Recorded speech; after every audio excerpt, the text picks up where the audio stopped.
চলে যাচ্ছে, সেখানে মিডলসনের দুর্দান্ত আক্রমণ ছিল, সেটা প্রতিহত হয়ে গেল। আবারও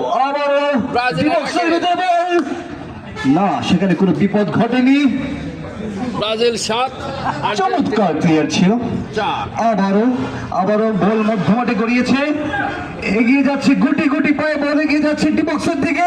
না, সেখান থেকে বল আবার পার্শ্ব লাইনে, আবারও মধ্যমাঠে, আবারও আক্রমণ, গোল হওয়ার সম্ভাবনা কিন্তু না।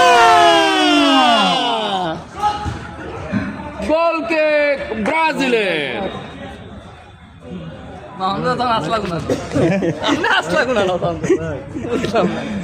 খেলা আবারও দুর্দান্ত গতিতে অগ্রসর হয়েছিল, কিন্তু সে হ্যান্ডবলের কল এবং হ্যান্ডবল।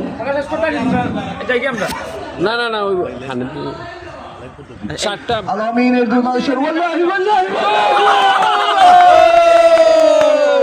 একটি